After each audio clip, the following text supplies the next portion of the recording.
राज्य सरकारच्या कॅबिनेट बैठकीमध्ये मुख्यमंत्री माझी लाडकी बहीण योजनेवरून घमासान झाल्याचं चित्र पाहायला मिळतंय। सूत्रांकडून जी माहिती मिळते त्यानुसार मुख्यमंत्री हा शब्द अजितदादांकडून जाणीवपूर्वक वगळण्यात येतो आणि त्यावरून बरेचसे खडेबोल सुनावण्यात आले। आपल्यासोबत प्रवीण दरेकर आपण त्यांच्यासोबत बातचीत करणार आहोत। समन्वयाचा अभाव म्हणावा का, की दादांना मुख्यमंत्री शब्दाची ॲलर्जी आहे? अजिबात समन्वयाचा अभाव नाही।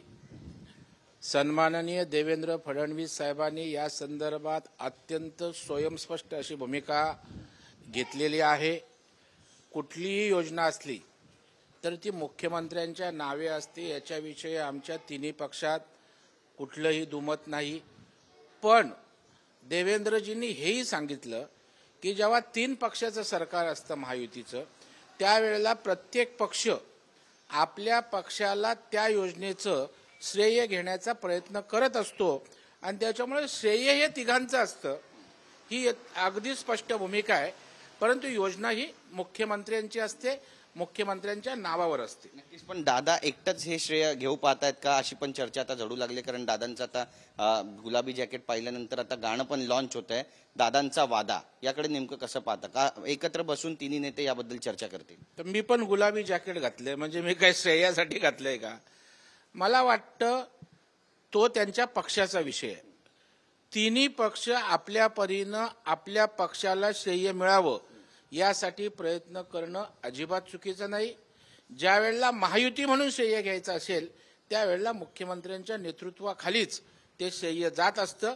परंतु सरकार तिघांचं असल्या कारणानं तिन्ही पक्ष आपल्या नेत्याला पक्षाला श्रेय देण्याचा प्रयत्न करणं यात काहीच चुकीचं नाही। आता चर्चा होऊ लागली दादांबद्दल की दादा गुलाबी तर झाले पण दादा भगवे होऊ शकले नाहीयेत महायुतीमध्ये येऊन सुद्धा।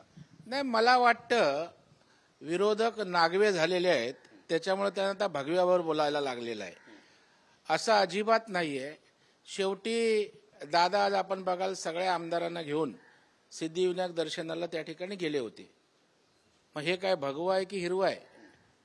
त्याच्यामुळे मला वाटतं दादाही त्या ठिकाणी आमच्या सोबत राहून आमच्या चांगल्या भूमिका निश्चितपणे ते स्वीकारतायत, त्यांच्या अंगवळणी पडताना दिसतायत। पण दादा ज्या पद्धतीने श्रेय घेण्याचा प्रयत्न करताय, भाजपच्या नेत्यांमध्ये कुठेतरी असंतोष आहे का? कारण बारामतीमध्ये आता बॅनर लागलेले आहेत लाडक्या बहीण योजनेचे, देवा भाऊंची लाडकी बहीण योजना अशा आशयाचे हे बॅनर आहेत आणि त्यामधून अजितदादांचा फोटो गायब आहे। नाही, मला वाटतं प्रत्येक पक्ष आपल्या पक्षाचा जेव्हा बॅनर लावतो, होर्डिंग लावतो, त्यावेळेला तर आपल्याच नेत्याचा फोटो लावतो।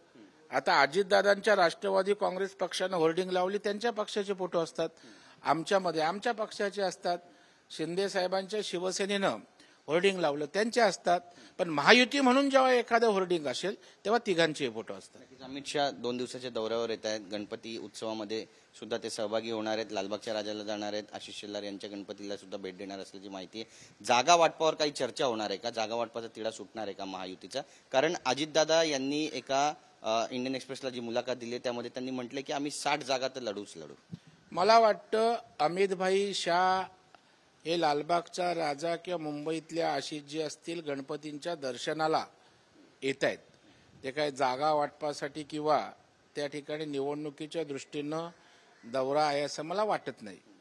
आणि त्याच्यामुळे आमचं पक्षीय नेतृत्व आणि हे तिन्ही पक्ष त्यांचे नेते एकत्रित योग्य तो निर्णय घेतील। आमच्यात उत्तम समन्वय आहे। कोणी काही बोलत असलं तरी महायुती म्हणून योग्य पद्धतीनं प्रत्येकाचा सन्मान होईल, जागा वाटप होईल, कुठलीही दरी आमच्यामध्ये जागा वाटपावरून नसेल। जरांगे पाटील, मनोज जरांगे पाटील यांनी पुन्हा एकदा देवेंद्र फडणवीस यांच्यावर टीका केली, म्हणाले की ईडब्ल्यूएसचं जे आरक्षण आहे ते देवेंद्र फडणवीस यांनी रद्द नव्हतं करायला पाहिजे।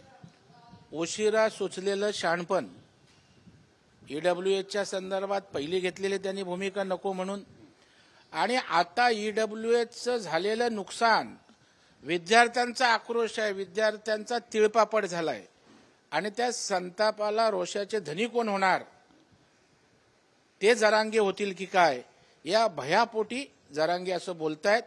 आपल्याला येणाऱ्या काळामध्ये ईडब्ल्यूएसचा आक्रोश मराठा समाजाचा बाहेर येताना दिसेल।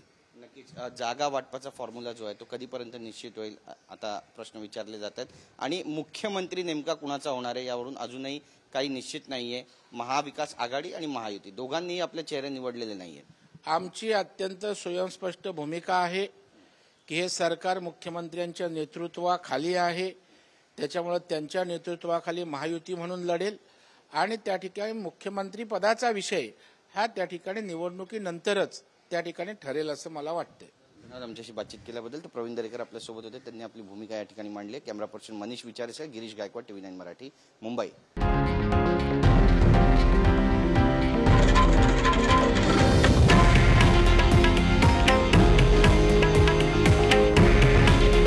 हे आहे देशातील नंबर 1 न्यूज नेटवर्क आणि आपण पाहत आहात TV9 मराठी. काळजी तुमची, हित महाराष्ट्राचं.